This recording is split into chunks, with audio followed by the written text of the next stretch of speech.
मध्य प्रदेश विधानसभा चुनाव 2023 में कांग्रेस की करारी हार के बाद पूर्व मुख्यमंत्री और पीसीसी चीफ कमलनाथ ने राजधानी भोपाल में कांग्रेस के सभी प्रत्याशियों की बैठक बुलाई, जिसमें हार के कारणों की समीक्षा की जाएगी। वहीं बैठक में शामिल होने पहुंचे कांग्रेस के हारे हुए प्रत्याशी संजय शुक्ला, लक्ष्मण सिंह सहित सभी का कहना है कि कुछ तो गड़बड़ी हुई है। क्या हुआ सर, इतनी कम सीटें, आप जीत का दावा? देखिए, ये तो आप लोग भी जानते हैं क्या माहौल था, तो मेरे से क्यों पूछ रहे हैं? आप पब्लिक से पूछिए। मुझे अभी कुछ विधायक मिले सुबह, कहते मेरे अपने गांव में मुझे 50 वोट मिले। ये कैसे हो सकता है? कहते मेरे अपने गांव में, घर से मैंने देखा। सर एग्जिट पोल का भी असर हुआ है क्या सर एग्जिट पोल जिस तरीके से सामने आया, क्या आपको लगता है एग्जिट पोल एक बुरा है? कारण कई कांग्रेसी लोग बोल रहे हैं एग्जिट पोल तो माहौल बनाने के लिए किया था जी, जिसको परिणाम पहले से पता था जी, उसने एग्जिट पोल का बनाया हुआ जी जी। सर चूक कहाँ हुई है? एक आदमी चूक, मैं अभी सबकी बात सुन लूँ जी, सबकी बात सुनता हूँ। ईवीएम को मानते हैं, हार गए तो कैसे क्या कहना चाहेंगे? क्या कहें यार, कुछ अनएक्सपेक्टेड हुआ, हमें खुद ही समझ में नहीं आ रहा है कि ये हो क्या गया। हर जगह से जीत का आ रहा था, इवन आपके जो आईबी वाले बोल रहे थे, और ये छोटा मोटा कर्मचारी नहीं, बड़े अधिकारी बोल रहे थे, चाहे वो एसबी वाले हो, स्पेशल ब्रांच के हो, हर तरफ से बोल रहे थे कि बड़े नेता जीतू पटवारी, आपके सज्जन सिंह वर्मा, आप तो कुछ समझ में नहीं आ रहा है। मतलब हक्के बक्के हम लोग कि हो क्या गया। इवन मैं तो 2 दिन अभी अपने क्षेत्र में थी, भयानक लोग आ रहे हैं, भयानक भीड़ लग रही है कि दीदी हमने तो वोट दिया, हमारे गांव से तो इतनी लीड थी। मेरा हार करें, मेरी तो जीत का आकलन कर रहे थे कि कितने हजार वोटों से हम आगे बढ़ते हैं। दिग्विजय सिंह ने सवाल उठाया कि ईवीएम को लेकर और बैलेट जो पेपर मेरी 2 मशीनें नहीं खुली। आपकी 2 मशीनें? 2 मशीनें नहीं खुली थी। अच्छा, खुली नहीं? उसमें ज़्यादा वोट थे, जितने टोटल वोट थे जो गिरे, उससे ज़्यादा वोट उसमें पाए गए। अच्छा, एक मशीन में, दोनों मशीन में, एक में तो 50 से ज़्यादा ऊपर थे और एक में 4 वोट ऊपर थे, और मैं ये सब लाई हूँ। तो 2 मशीन में नहीं खोली नहीं गई। पहले कहा आरओ ने कि लास्ट में, क्योंकि ऑब्जेक्शन लगाया था तो लास्ट में खोलेंगे, फिर लास्ट में कहा कि नहीं अब नहीं खोलेंगे। अच्छा, पोस्टल बैलेट जो बता रहे हैं दिग्विजय सिंह, 199 सीट पे कांग्रेस को ज्यादा 70% मेरे को ज्यादा मिला ना, 70% मुझे मिला, 30% ऐसे ऑब्जेक्शन बोल के क्या कहिए आप? जो ईवीएम बिल्कुल सही है 70% मुझे पोस्टल बैलेट में मुझे मिला, 30% सामने वाले को मिला। तो ये तो समझ सकते हैं कि पोस्टल बैलेट में अब हमको इतना मिल सकता है। क्या चर्चा भी कमलनाथ जी बुलाया? अभी देखते हैं, हमको बुलाया, किस लिए बुलाया, क्या है, देखते हैं, अब चर्चा होगी इस पर। लेकिन बदलाव की जरूरत क्या? देखिए, जब सब जीत की ओर थे, संगठन भी काम कर रहा था, सभी थे, हम लोग खुद से सब लगे हुए थे, तो किसके ऊपर क्या ब्लेम करेंगे? कमलनाथ जी के इस्तीफे की बात चल रही प्रदेश अध्यक्ष। मैं नहीं समझती, कमलनाथ जी ने जो मेहनत की है वो जबरदस्त मेहनत की है। डे फर्स्ट से, जब से हमारी सरकार गिरी, जो पिछले दरवाजे से जो मामा ने गिराई है, उस दिन से लगा के आज तक कमलनाथ जी पूरी मेहनत कर रहे थे, और इतनी ज़्यादा मेहनत कर रहे थे कि हम स्वयं देख रहे थे, प्रत्यक्षदर्शी हम लोग को। Thank you. अध्यक्ष की जिम्मेदारी आप दी जाती है क्या? हम सबकी जिम्मेदारी है, हम सबकी जवाबदारी है। जो जहाँ नीचे बैठा हुआ है, कार्यकर्ता से लेके ऊपर लेवल से, सबकी जिम्मेदारियाँ हैं, कोई एक व्यक्ति की नहीं है। तो सामूहिक टीम वर्क था, ये टीम वर्क किया लोगों ने। मैं अपनी कॉन्स्टिट्यूंसी की बोलूँ तो छोटे से लगा के बड़े कार्यकर्ता ने किया, सब हक्के बक्के हैं कि हो क्या गया है, ये हो क्या गया है। अगर आपको अध्यक्ष बनाया जाता तो क्या? नहीं, ये नहीं, देखो पार्टी है, कल क्या होता है ये मैं और आप नहीं जानते। हाईकमान क्या करेगा, किसको क्या, मुझे भी जिम्मेदारियां दी थी, मैंने भी अपनी निभाई। कई प्रदेशों की मैं प्रभारी रही हूँ, as a secretary all India Congress committee. हर जगह जो भी जिम्मेदारी देना सब निभा रहे हैं, ऐसा नहीं है। ये तो सबको हक्के बक्के है कि ये क्या रिजल्ट आया। मेरी पेटियाँ नहीं खोली, जो मशीनें 2 खोली नहीं, ये सारा ये रिकॉर्ड है मेरे पास, लेके आई हूँ मैं। ठीक है। जब तक पुराने स्टाइल में जब तक बैलेट पे वोट नहीं पड़ेगा, ये चूक आपको दिखती रहेगी भारत में। अंग्रेजों का शासन आया 200 वर्षों का, इसी तरह ये एक दौर आया है। ये ईवीएम माता का कमाल है। मैं आपसे बता रहा हूँ ना, हर मशीन पे ईवीएम का, और ये अब खुल भी जाएगा क्योंकि लगभग जानकारी तो है आदमी को, वहाँ तक आदमी समझ चुका है कि कहाँ तक क्या है। ईवीएम में हर मशीन पे इन्होंने एक अप्रॉक्सीमेट करके पूरा एनालिसिस करके इन्होंने काम डाल रखा था। और जहाँ जहाँ ये जीते हैं, मान लीजिए मैं 700 वोट से जीता तो मुझे जीतना चाहिए 20,700 वोट से। अब इन्होंने अंदाजा करके 20,000 तक में फिक्स किया कि इतने में अपना काम हो जाएगा। ये चूक गए, मान लीजिए हम 700 से निकल गए। ऐसे ऐसे हुआ। आप खुद सोचिए, तीन बातें आप देखिए। आपको लगता है 165, 163, ये सब चीज़ें आप लोग भी मैंने इतने दिनों से देख रहे हैं, वही वो करना, फिर वही बातों को प्रचारित कराना। मीडिया, चूँकि मीडिया पूरी ऊपर लेवल से सब उद्योगपतियों की मीडिया है, वही बातों माइंड सेट करना ताकि लोग चौंके नहीं, फिर वही चीज़ें खोलना। ये ईवीएम का कमाल है। और तो संगठन में कोई कमी थी क्या, मजबूती कहीं? अरे ईवीएम का कमाल है। आप कर क्या लोगे साहब? जब तक ईवीएम आता है क्या करोगे?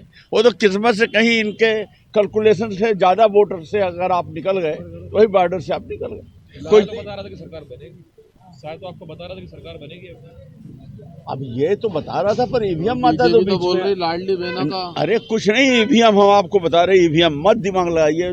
आज नहीं तो कल, 2 साल नहीं तो 5 साल बाद, ये दुनिया ऐसे ही आ ही जाएगा। ठीक है। कांग्रेस अगर जीत जाती है तो ईवीएम खराब नहीं होती।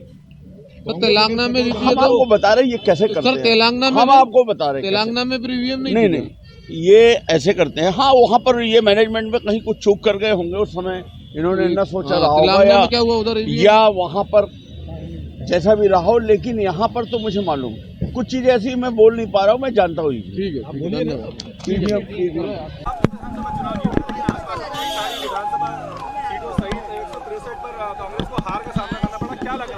इसी के ऊपर आज मंथन मुझे लगता होगा, और मीटिंग एक बार हो जाएगी तो हम सबको भी जानकारी लगी कहाँ कमी रह गई, क्या रह गया। पर ये बड़ा आश्चर्य रहा कि जो नतीजे हम कुछ और सोच रहे थे और नतीजे कुछ और आए। निश्चित रूप से इस पर विचार होगा और हमारे जो बड़े नेता, प्रदेश के अध्यक्ष जी, सभी लोग इस पर विचार करेंगे और समीक्षा होगी। स्थानीय परिस्थितियां भी थी जिनकी वजह से लोगों को हार का सामना पड़ना? देखिए, मैं कुछ नहीं बता सकता हूं क्योंकि मुझे पूरा विश्वास था कि मध्य प्रदेश में कांग्रेस की सरकार बनेगी। अब क्या कारण रहा, क्या रहा, ये इस पर निश्चित रूप से अभी चर्चाएं होंगी और आगे सबके सामने निकल कर आएंगी। क्या ईवीएम में कोई हो सकता है, क्योंकि हम सब लोग इतनी चीज़ें सोच रहे थे। अब ईवीएम है क्या है, डाउट तो होता है, लेकिन आज जब इस पर चर्चा होगी उसके बाद ही इस पर बता पाऊंगा कि क्या है और क्या नहीं। आपके डॉक्टर गोविंद सिंह हैं, उन्होंने सवाल उठाए, उन्होंने कहा है कि ईवीएम में गड़बड़ी की गई है। देखिए सर, मैंने कहा कि ये सरप्राइजिंग है कि हम सब सोच रहे थे कि सीट काफ़ी ज़्यादा आएंगी और लोग जीत कर आएंगे। मुझे खुद विश्वास नहीं था, मेरा चुनाव मुझे लगता था कि ज़्यादा बेहतर तरीके से निकल कर आएंगे। लेकिन मैं तो अपनी जनता का आभार करूंगा कि उन्होंने अपना आशीर्वाद मुझे दिया। और आगे जहां तक ईवीएम की बात है, कहीं ना कहीं डाउट तो होता है कि इतना होने के बाद भी जहां लग रहा था, लगभग मीडिया, अधिकतर मीडिया भी ये कह रहा था कि चुनाव में कांग्रेस की सरकार बनेगी या कांग्रेस बहुमत के इर्द गिर्द आएगी। लेकिन जिस तरह से नतीजे आए, ये आश्चर्यजनक है। हम सबको इस पर आश्चर्य। देखिए, समीक्षा के बाद ही इसका निर्णय हो पाएगा कि ये लाडली बहना था, क्या था। लेकिन कहीं ना कहीं ईवीएम की बात लगती तो है, लेकिन इसको मैं बिल्कुल कंफर्म इसलिए नहीं कह सकता हूं, जब तक इस पर विचार विमर्श नहीं होगा तब तक मैं इस पर कोई प्रतिक्रिया नहीं देना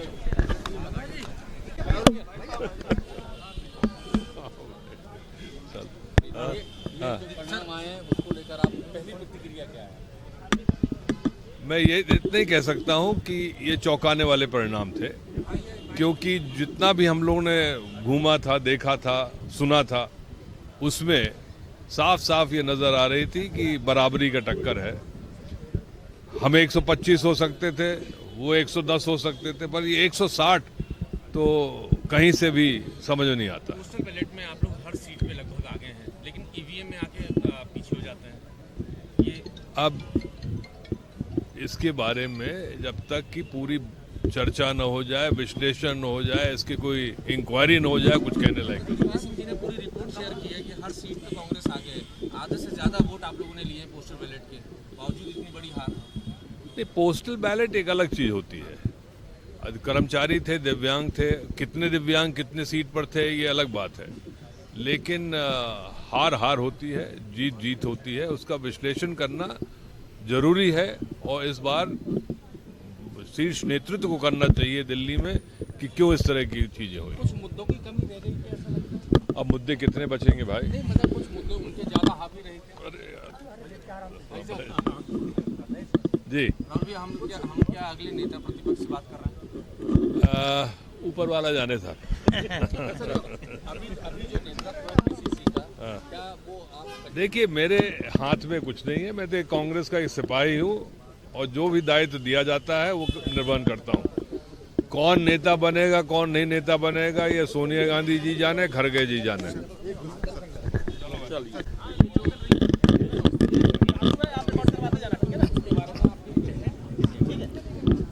देखिए, देश में जिस तरह से पूंजीवाद लोकतंत्र को हर जगह प्रभावित करने का काम कर रहा है, ये जो परिणाम आए हैं, ये इस बात का हमें चिंता नहीं है कि किसकी सरकार बनी किसकी नहीं बनी।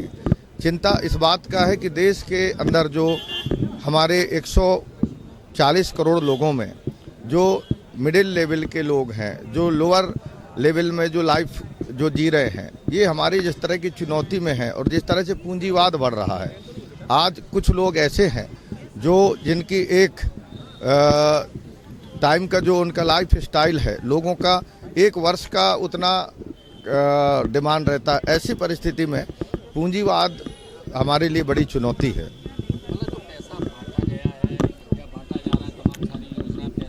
देखो, आपका कहना उस तरफ है कि जनता पैसों के लिए? नहीं, जनता हमारे आज भी हमारे लोग अपनी आवाज़ के लिए लड़ रहे हैं, संघर्ष कर रहे हैं। पर पूंजीवाद, मैं आपको बताना चाहता हूं, हमारे गांव में कहावत है, समरथ को न दोष गोसाई।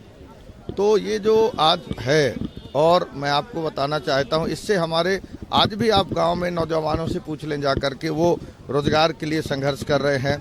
आज जो विभिन्न कर्मचारी हैं, जैसे आशा कार्यकर्ता, जो रसोइया हैं, वो मेहनत करते हैं, उनको पारिश्रमिक नहीं मिल पा रहा है।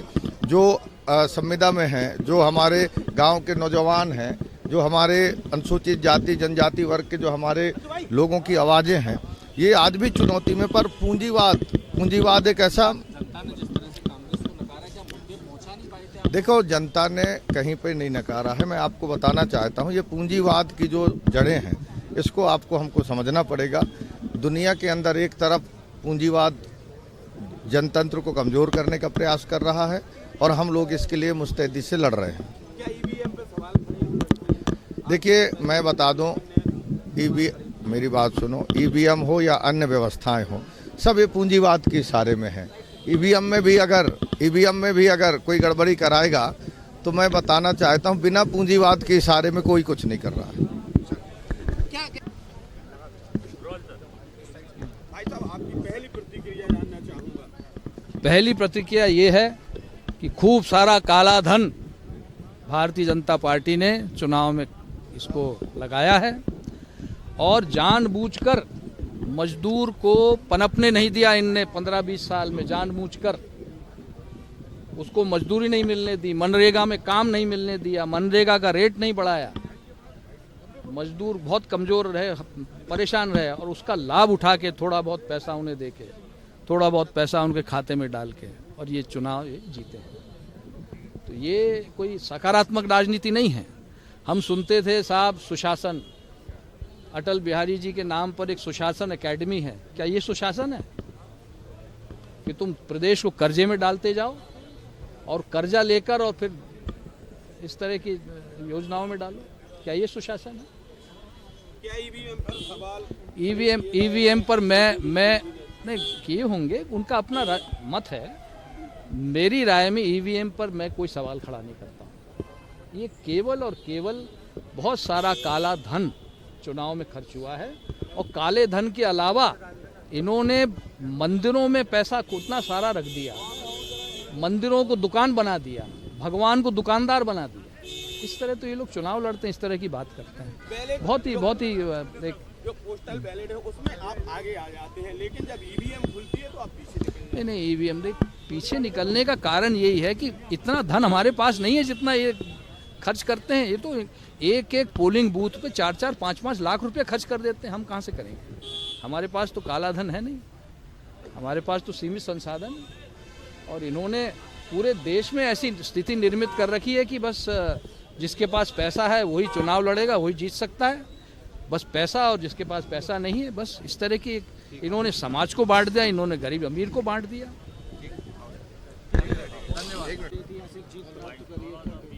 देखिए, बहुत ऐतिहासिक जीत है, जनता की जीत है, जनता ने जिताया, ईश्वर की कृपा हुई और हमारे यहाँ राक्षस को मारा गया है। ये समझ लीजिए हरदा के राक्षसी थे, वो एक कृषि मंत्री राक्षसी थे हमारे यहाँ तो हरदा में उनको, क्योंकि उनके जो आतंक और उसका ख़त्म हुआ है।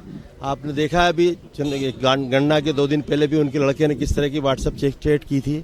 तो निश्चित है हरदा में एक शांति का माहौल आया है, भय और भ्रष्टाचार के व्यक्ति को ख़त्म किया गया है। पर उनका तो कहना ये है कि ये जो मैसेजेस हैं वो किसी और ने किए थे, उनका नाम बना करके। मैसेज उनके लड़के के, नंबर उनके हैं, एफआईआर हुई है। अगर कभी एफआईआर हुई, पुलिस ने अगर एफआईआर की है तो बगैर सबूत की थोड़ी की होगी ना। वो तो झूठ बोलते हैं और हमेशा झूठ बोलते हैं। आप लोगों के बीच में रोज झूठ बोलते रहे। आपने देखा सरकार में रहे हैं, कृषि मंत्री रहे हैं और हरदा में घूमते रहे वो पूरे टाइम, प्रदेश में भी नहीं किया और सिर्फ पैसा कलेक्शन के अलावा कुछ नहीं किया। आप जाके पेस्टिसाइड वाले बिजनेसमैनों से या फैक्ट्री वालों से जाके पता करेंगे तो उनकी सच्चाई पता लगेगी आपको, या वेयर हाउस वालों से पता करेंगे तो सच्चाई पता लगेगी कितने कितने पैसे लिए उनसे। दूसरी बात, आप तो जीत गए लेकिन आपकी पार्टी ने करारी हार। देखिए, ये कारण सीधा सीधा आज हम उसी का चर्चा भी होगी, उसी बात करने के लिए भी आए हैं, क्योंकि जब पूरा प्रदेश में माहौल था और छत्तीसगढ़ में माहौल था और फिर किस तरह से जैसे हारे लोग 35-35 हज़ार से 50-50 हज़ार से हारे, इतनी लंबी हार नहीं होती है, तो कहीं न कहीं गड़बड़ है और ईवीएम भी गड़बड़ हो सकती है। ये इसी से भी चर्चा करेंगे हम लोग और नहीं चीज़ें। देखिए, मेरी जीत भी कम से कम 30-40 हज़ार की जीत थी जो 870 पे आ गई है और जनता कह रही है। अभी मेरा जुलूस जो निकला उस दिन रात को इन्होंने पोलिंग को भी परेशान किया, काउंटिंग में भी परेशान किया, काउंटिंग में 3-4 घंटे रुकवा के रखी है, ये जा के घुस जाएं और ज़बरदस्ती रोका गया। तो उस समय ये स्थिति बनी थी कि हम 30-40 हज़ार जीतने वाले थे, 870 पे आ गए। तो बिल्कुल उन्होंने कब्जा करने की कोशिश की थी। पोलिंग जो काउंटिंग जो क्षेत्र था, काउंटिंग जो कॉलेज में की थी, उसको कब्जा करने के लिए 150-200 लोग लेके घुसने की कोशिश की थी, पर वहाँ जनता और पुलिस ने खदेड़ दिया, उनको घुसने नहीं दिया। और उस टाइम जुलूस में ये मान के चलिए कि 30,000, 25 से 30,000 पब्लिक थी। तो जब इतनी पब्लिक इकट्ठी हो रही है तो वोट क्यों नहीं मिल रहे हैं इतने? आखिरी सवाल है जी, आप जीत गए, हाँ। जनादेश आपको मिला है जी, आपकी विधानसभा से जी। अब इन 5 सालों में जिस जनता ने आप पर भरोसा जताया है जी, उसके लिए आप कितने खरे उतरेंगे? बिल्कुल पूरे खरे उतरेंगे। आपने मेरा 13 से 18 का कार्यकाल देखा है। मैं गांधी जी बन के घुस गया था विधानसभा में तो उसमें पानी देना पड़ा था हरदा को, जबकि इन पानी रोका गया था सरकार के द्वारा। इस तरह की लड़ाई लड़ेंगे और विकास करेंगे हरदा का। और मेरा विकास 5 साल का देख के ही मुझे लोगों ने वोट दिया है और इनका 5 साल का विनाश दिया है, देखा है उन्होंने, इसीलिए हराया है इनको। कमल पटेल ने 5 साल में कुछ नहीं किया, मंत्री बनके पूरा मध्य प्रदेश को लूटा, इसके अलावा और हरदा की जनता को भी लूटा है, हरदा के किसानों को लूटा। सोसाइटियों में ट्राली तुलवाने के लिए लोगों को पैसे देने पड़ते थे, पुलिस चारों तरफ खड़ी है, वो उसमें वसूली हो रही है और उसमें भी इनका हिस्सा रहता था। तो इस तरह के बहुत सारे भ्रष्टाचार के वो हैं, अब हम निकालेंगे, जांच कराएंगे उसकी भी। और इनको भी पता लगा है, उनको भी एहसास हुआ और भगवान ने अच्छा किया कि जो 870 से हराया, जिससे आदमी को एहसास तो हो कि मैं हारा हूँ। 25-30 से हारते तो उनको एहसास नहीं होता कि चलो हार गए होंगे, पर 870 से हारे हैं तो 5 साल याद रखेंगे वो। सबसे पहली प्रतिक्रिया आपकी क्या रहेगी? देखिए, इस चुनाव के अंदर मेरी विधानसभा की मैं बात करना चाहूँगा कि मैं पोस्टल बैलेट में जीत रहा हूँ, परंतु जिस बूथ में मेरे वहाँ 4 बूथ ऐसे बूथ हैं जिसमें गवर्नमेंट सर्वेंट के पूरे बूथ रहते हैं, भैंसघाट लाइन हो या एमओजी लाइन हो या पुलिस लाइन हो, उस बूथ के अंदर मुझे 30% वोट मिल रहे हैं। इसका क्या मायना हो सकता है? क्योंकि उसके परिवार का, उनका जो मुखिया है वो मुझे वोट दे रहा है, परंतु उनके परिवार का वोट नहीं देगा, उनके बच्चा नहीं देगा, वो मोहल्ले का मुझे वोट नहीं देगा। ये सबसे बड़ी कहीं ना कहीं कोई गड़बड़ी है इस चुनाव में। प्रदेश स्तर में इस तरीके की गड़बड़ी मानी जा रही है क्या? बिल्कुल मानी जा रही है। आप देखिए, पूरे प्रदेश का ट्रेंड चला है, 70-30 का रेशो चला है हमेशा, हर जगह, विधानसभा इंदौर हो या पूरे मध्य प्रदेश में हो, और उसी रेशो में सरकार भी बनी है, उनकी सीट भी आई है कि 70% उनके लोग आए, 30% कांग्रेस के लोग आए। ईवीएम पर गोविंद सिंह जी हैं जिन्होंने सवाल खड़ा किया है, मेरा भी एक है ना कि ईवीएम में कुछ ना कुछ हुआ है कि जो सरकारी डिपार्टमेंट एक तरफा कांग्रेस को साथ दिया। आपने ये भी देखा होगा 199 जगह पोस्टल बैलेट में कांग्रेस जीत रही है और ऐसे मशीन से कुल 66 जीत रही है। इसका मतलब मशीन में कहीं ना कहीं कुछ हुआ है।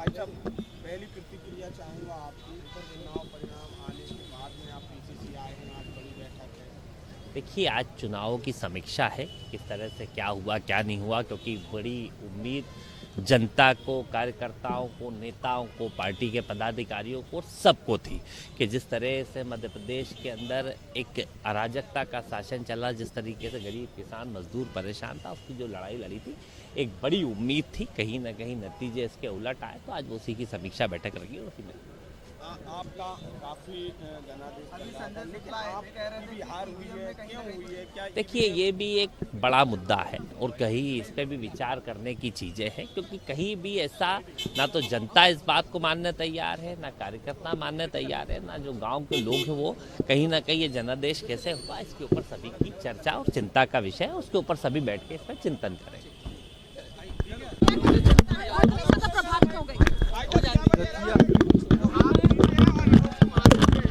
दतिया की जनता हमारे साथ परंपरागत रूप से रही है।